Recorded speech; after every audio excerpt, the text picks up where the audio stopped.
This is the Horse Radio Network. This is episode 146 of the Healthy Critters Radio on the Horse Radio Network. Healthy Critters Radio is brought to you by Biostar US. Find them online at biostarus.com. On today's show, we share tips on winter wear. Critter of the show is the Haflinger. Critter Nutrition focuses on stable vices and domestication in horses. And in Coffee Class, we ask, if your dog or cat or horse was a character in a classic fairy tale, who would he be? Listen in.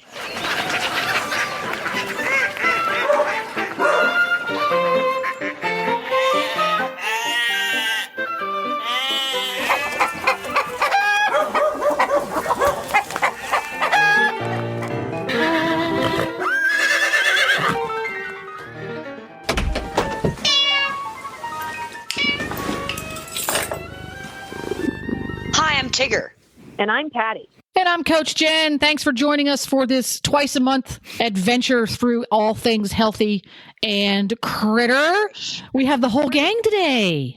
We do. It's a miracle. It's been a while. Everybody's been very busy this autumn. That's to make up for all the things we didn't do any of in the past 2 years. Yeah. True. Right? Yeah. And if you're wondering what I meant by that, because you're listening to this podcast in 2025, first of all, welcome to the past. Yep. Yeah, that's right. And second of all, just Google 2020 and it'll be all, the headlines will be there. Don't worry about it. This is a part of the show where we always have a quick little chit chat about something random. And with the holidays coming up, one of the struggles that horse people always have is figuring out how to care for our fur friends when we have the pressure of going to visit family, oftentimes in very far away places. Because if you're a horse person, not only do you have horses, but you also have other animals invariably. So I thought I'd quiz Piper. Wrong show. Tigger and Patty about. You can I like that name. It's a nice name, isn't it? That's about how they deal with it, not so much from the point of view of logistics, but how you handle it emotionally, because it's stressful to let other people take care of our horses. So I'm going to start with Tigger. How do you deal with letting other people take care of your horses, your chickens, your dogs, your cats, your critters? Well, the other person is Peter, who I live with. So it's not that big of a stress. Of course, it is a stress because nobody does things the way each individual does them. We've been together for 10 years, so he knows what to do, and he knows what he can let slide too. Yes, and if there's a problem, he knows to call me and call the vet, and so I have to say it's not that stressful. It would be way stressful if it was somebody I didn't know well and didn't live with and didn't trust. So I'm going to set up a scenario. Uh-oh. You're away. Yes. Peter goes to the grocery store, gets a flat tire, can't get home. Car has to get towed. Somebody else is going to have to feed everybody dinner. So Peter calls somebody who lives nearby that you know well. What does Tigger do to get through the day knowing this is happening? Do you promise not to laugh? I promise. I throw as much white light as I can over the farm. There you go. That's a good idea. Yeah. I've not heard of that solution before, that method before, but that makes perfect sense because you can't physically change it, right? You can't just reappear in a different spot. I'm imagining that I'm in Florida and this is happening. That's what I was thinking. That's no exactly way I can run back to Virginia. So it would definitely be the white light that everything will be okay. Interesting. So I have a question. Has that ever happened that you needed to do that? Yes. Okay. It was for a dog, and it was for a horse that was in your care and custody. We'll have to talk about that one later. It was Pie. Right. Remember when he colicked? I'm driving up from Florida. Yeah. Yeah. And that's what I did. And it turned out fine. And he pulled out of it. Yeah. Interesting. I like that. But it made me feel like I was doing something more positive than, if I get into the worry. That's the hard part is the worry is what you want to do, but worrying is is a thing that doesn't benefit anybody. Yeah. No. Yeah. How about you, Patty? Yeah. Well, first off, I'm a type A personality. Tell me not to worry, and I'll slap you in the face. It's not going to happen. I mean, that's what actually drives us. I feel very incredibly lucky because for the most part, I mean, I go and I do clinics and I sometimes travel, but 98% of the time I'm always there. But when something like that happens, I feel I'm very fortunate because I've surrounded myself with a bunch of people that really know our animals intimately. But where the situation I'm in right now, so let's say kind of what you said, about if someone's going to feed the horses. I have so many people around me that are actually clients and very good friends that would jump in very quickly if something were to happen. And we have everything completely written down on boards and on paper too. It's like how horses get fed or animals get fed or whatever. So it's a pretty easy slip in. And I always try very hard to keep things as simple as possible, but yet making, at least for the horses, everything individual because not everybody can eat the same thing. So in short, I feel I've got a great backup of people that can really help me in a situation like that where it's not really a big deal. And I've got at least 5 people on a list that would help me out if something happened. Actually, that's really quite nice. Yeah, no kidding. Yeah, it's really quite nice. Yeah, it's really quite nice. How about you, Jennifer? I try to take the care of my creatures and prioritize. So there are some things that must happen, non-negotiable, and keep those global things as simple and straightforward and clear as possible. And as I drill down towards the details of when you feed Nigel, put his yellow feed tub under the hay net, not under the water bucket. Okay, he can eat under his water bucket, not under his hay net. It's not the end of the world, right? That's the way I would do it. But I try to prioritize those things and decide whether or not, if I'm having somebody who is unfamiliar with all of this, if you make it too complicated, you're much more likely to have something mess up. So absolutely. Uncomplicated as much as possible so that you can have those 3 or 4 things that are genuinely important clear. And then you don't have any extra muddy stuff. No extra sentences, bullet points, please. So I try to keep that because I'm a little bit OCD when it comes to taking care of the critters, that it all has to happen in a certain order, in a certain way. And I'm crazy about too much detail. So, but I really like the whole think the positive part because I tend to go to that negative place. That's me. Everything's going to go to hay in a handbasket. I like that. I need to practice that a little bit more. I think that we all go to that negative place. Our brain just goes into, oh my God, this could happen, that could happen, this could happen, this could happen. It's a cascade. And I don't think, at least for me, it's a really bad place for me to be in. Yeah. So if I concentrate on protecting everything, then it's a better place for me, no matter what happens. Yeah, I like it. All right, cool. Dun dun dun dun dun.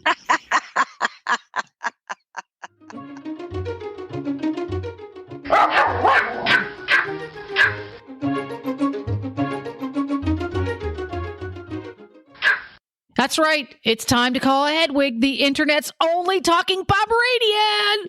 Hello. Hello, everyone. Hello. You got the whole gang today, Hetty. Yeah. I'm so grateful. I've really felt a little bit underappreciated lately. Well, we're all here. Oh, good. You don't sound thrilled. You don't sound impressed. You don't sound thankful, Hedwig. Do we want to go there? We have a question for you. What is your favorite thing about the holiday season?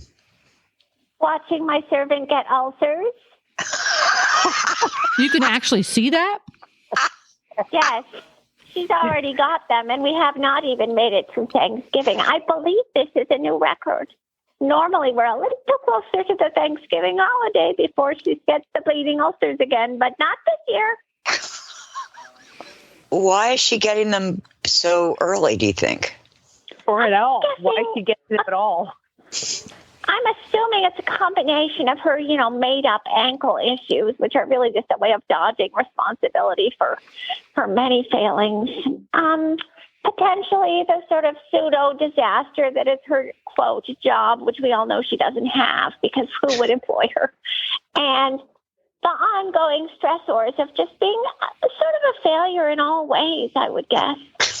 Jeez. Is there any part of the holiday that you look forward to?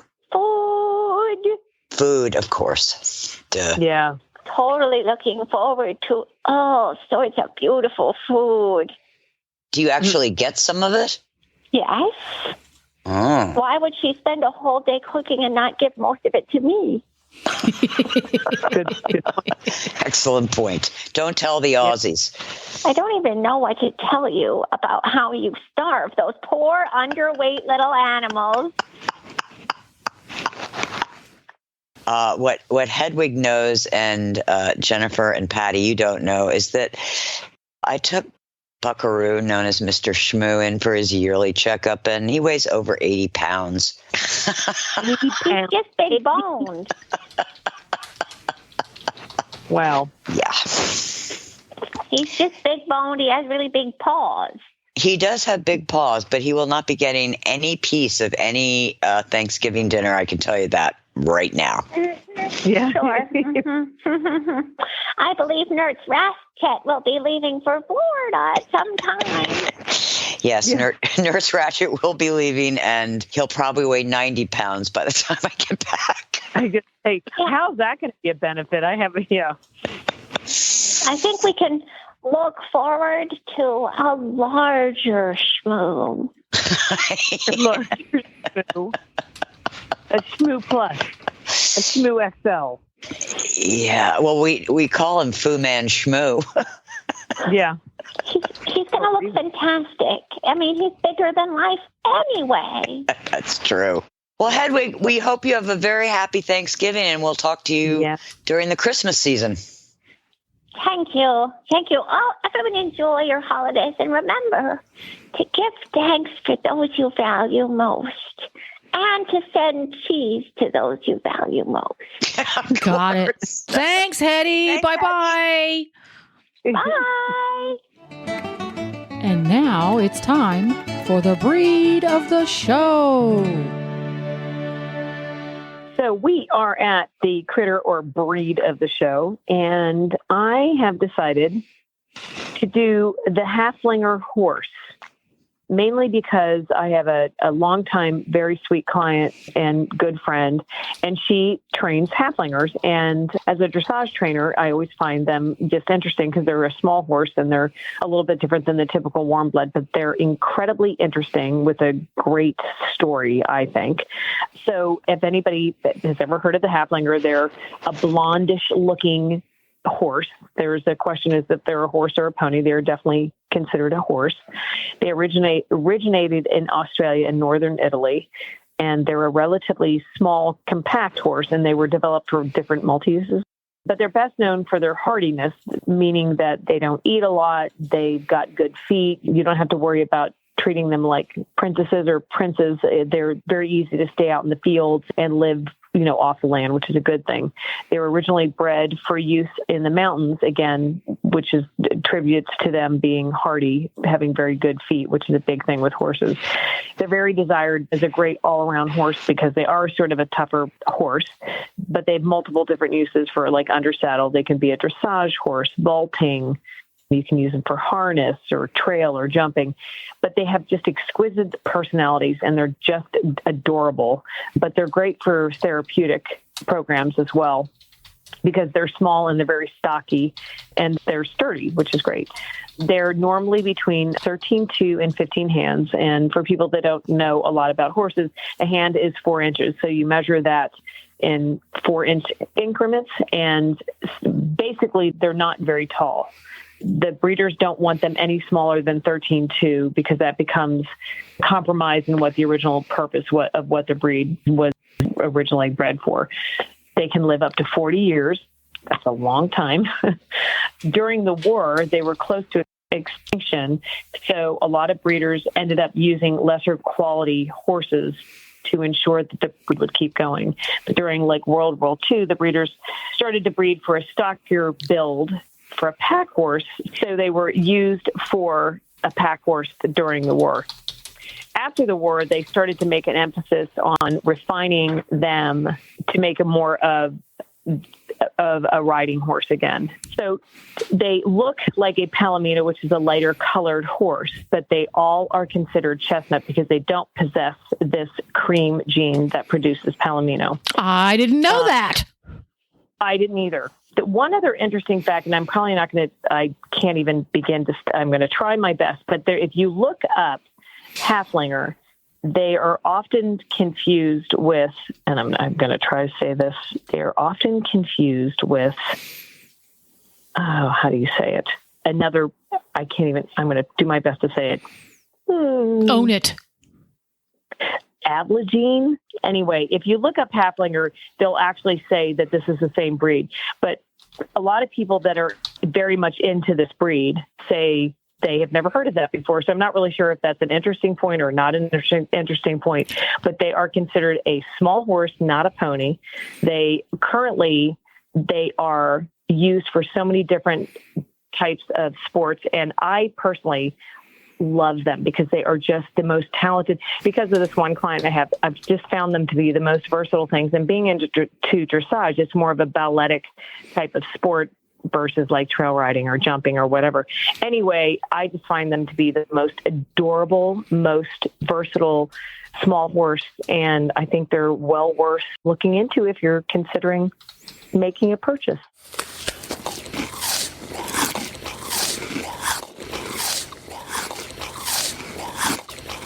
And now we're at Critter Nutrition, and the topic is stable vices and domestication in horses. What we horse owners refer to as stable vices, as cribbing, windsucking, weaving, are also known as stereotypies, or frequent repetition of the same movement, gesture, posture, or sound. These repetitive behaviors have been recently described as the disease of domestication and only develop in horses kept in domestic environments. According to a 2021 article in The Horse, behaviors like cribbing and weaving are associated with structural changes in the brain itself. Horses aren't the only animals where stereotypies occur. Stereotypies are seen in primates, birds, and carnivores. Up to 54% of elephants in zoos display stereotypical behaviors, and kennel dogs display actions such as circling, pacing, whirling, jumping, wall bouncing, self-biting, compulsive staring, and constant barking. 10 years ago, my family got a special private tour at the San Diego Zoo at Christmas. We were ushered into the tiger house, or should I say tiger holding area, and for 1/2 hour, I watched a female tiger pace the front of her cage. She was so full of anxiety that I became nauseous just feeling her angst. I can't tell you how hard it was to resist the impulse to set her free. I will never go to another zoo again. Researchers point out that these behaviors don't have a real purpose. According to Emanuela Dalla Costa, DVM PhD at the Department of Veterinary Medicine at the University of Milan, Italy, these stereotypies aren't caused by boredom and aren't habits horses pick up from other horses. Horses perform stereotypies such as cribbing and weaving when their environment is suboptimal. Stereotypies offer the horse a degree of perceived control that is predictable. The repetition produces a beneficial neural feedback loop. Understanding the brain component. Near the center of the brain is a structure known as the striatum. The upper part is the dorsal striatum, and the lower part is the ventral striatum. The dorsal striatum is involved in goal achievement. The ventral striatum focuses on motivation, the concept of getting a reward. In horses that don't exhibit stable vices, the two parts of the striatum work together. The striatum is rich in the neurotransmitter dopamine, which is activated when one or both parts of the striatum are functioning. However, horses that develop stereotypy behaviors may get a dopamine boost to the ventral striatum, reward motivation, and reduce dopamine from the dorsal striatum, goal-oriented. The result, according to researchers, is a strong drive for meaningless activity. Causes of stereotypy formation. Stereotypy formation is most commonly found in thoroughbreds and warm bloods and is linked to management factors. Behaviorists point out that one of the early contributors is a stressful weaning experience. Other factors include lack of forage or time spent eating, not being bedded on straw, limited social contact with other horses, not enough free time and movement outside of the stable in turnout. A study published in 2009 looked at 76 French warm-blood geldings, individually stalled, no turnout, ridden for 1 hour a day. Researchers found that the type of work a horse did was a significant factor in the development of stereotypies. Dressage horses presented the highest incidence and most serious of the stereotypies. Vaulting horses exhibited the fewest and mildest stereotypies. Out of the 76 horses, an astounding 65 showed some evidence of stereotypical behavior. The authors of the study suggested that potential interpersonal conflict between riders and the horses could explain this pattern. How to stop cribbing. Researchers and behaviorists agreed that devices and methods to reduce cribbing don't address the underlying cause of the behavior and thus compromise equine welfare. Louise Nichols of the British Horse Society puts it this way, quote, "The goal is not to force them to stop, but to find ways to make them need it less," end quote. Environmental and social enrichment. As we all know, horses are social animals. In the wild or in a home herd, horses form pair bonds that can last a lifetime. Mutual grooming is an important social behavior and even lowers a horse's heart rate. According to research, both long-term and short-term social isolation can impact horse welfare in a negative way. Horses are by nature highly motivated to seek social interaction. Housing horses in a way that allows visual contact appears to reduce the risk of stereotypical behaviors. Keeping horses in groups is especially important for juvenile horses. Juveniles will be less aggressive and have better social skills if they are kept in group turnout and housing compared to individual stalls. We can't forget that the basic motivations and behaviors of horses have remained relatively unaltered by the domestication process. Horses, whether in the wild or domesticated, need social stimuli, social interaction, and companionship. Ulcers don't cause stable vices. Interestingly, ulcers are the result of the behavior, not the cause of it. This is hugely important. Treating a cribbing horse for ulcers will help the ulcers, but not the cause of the cribbing. With this new understanding of stereotypies, we now realize that horses don't teach each other cribbing or weaving. Those behaviors are a direct response to frustration and stress. What we can do to reduce social isolation. Horses need to see and touch one another. We build strong stall walls to protect horses, and yet this creates social isolation, frustration, and stress for many of them. We turn horses out in individual paddocks for their protection, but unless the paddocks are side by side and in touching distance for the horses, this just adds to isolation. Just like humans, horses need companionship. There's a scene in the movie Seabiscuit when the trainer Tom Smith tries to figure out how to reduce Seabiscuit's anxiety and rage. After trying to bring him a goat, he brought a calm Palomino mare who ends up being the antidote to Seabiscuit's frustration. All that horse needed was an equine friend. Horses need to eat 20 hours a day. I believe many horse owners and trainers have made great strides in making sure our horses are eating constantly. But the horses still need time and turnout if possible, with another horse. They need to groom another horse or be near enough to touch another horse. This physical contact is endemic to their nature and biology. We also need to think about our role as trainers in terms of the conflict we may bring to a training session. The study in France that I referenced earlier highlighted the interpersonal trainer-horse conflict and its effect on stereotypy and thus behavior. Riding in groups. Riding our horses in groups is one idea to try to help reduce isolation from confinement. I have no scientific data to confirm this, but it's an idea. Trail riding in groups and working in the ring with other horses may be a good step in reducing equine frustration. We have the responsibility to work with a horse's nature, biology, and innate needs. Reducing the horse's need to weave and crib and windsuck is an achievable goal.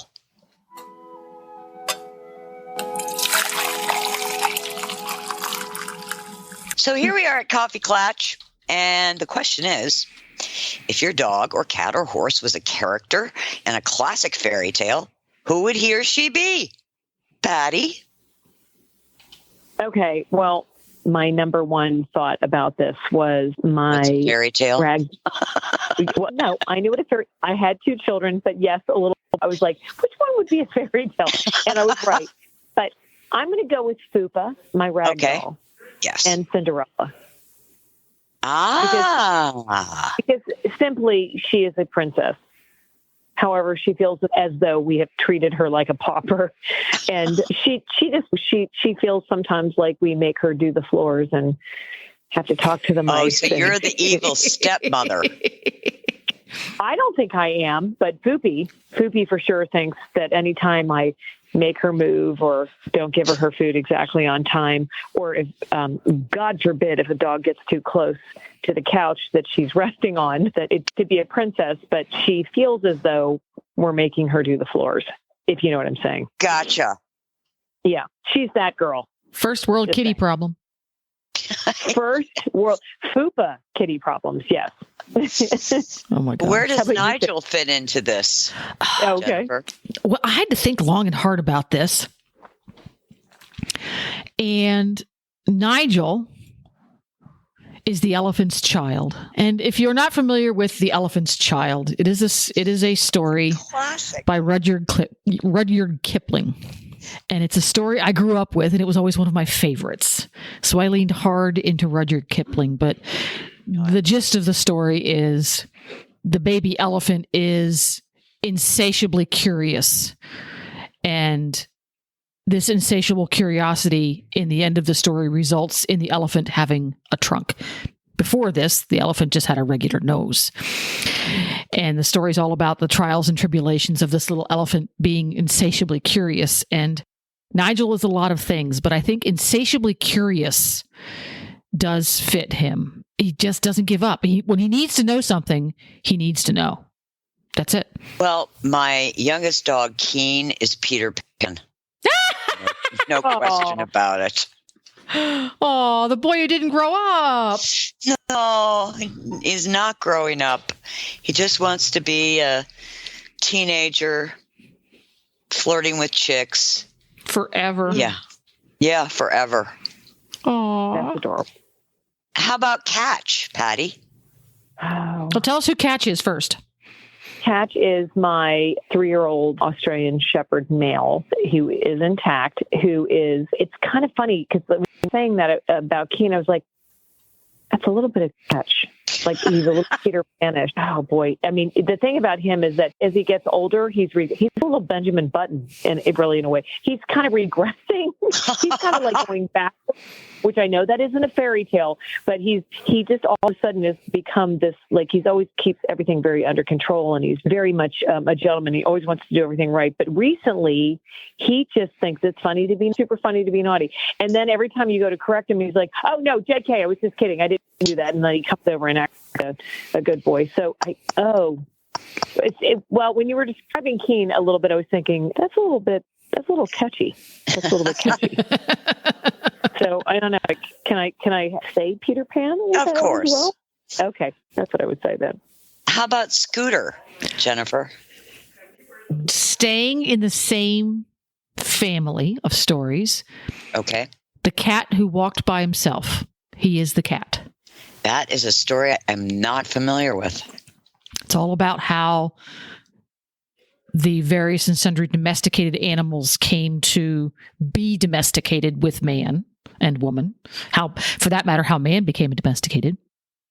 And why the cat has that special place in the human-animal bond that it does versus dogs and horses and cows and all those things. And the cat who walks by himself because he makes his own rules. Okay, I'll be domestic, but I'm doing it on my own terms. And that's Scooter. I will be your friend on my own terms. I'll hang out with you on my own terms. Everything is in his terms. He's not real negotiable. Well, Wookie, who is another of my Australian Shepherd, is the princess and the pea. Oh, perfect. That is absolutely true. Everything has to be like that's adorable. Perfect, or we get very out of sorts. You moved the dog bed. Oh my gosh, the world is ending. So what do you mean you moved the bed? How dare you? He doesn't get Yes, exactly. How dare you move the bed? Yes. Yes. That's so funny.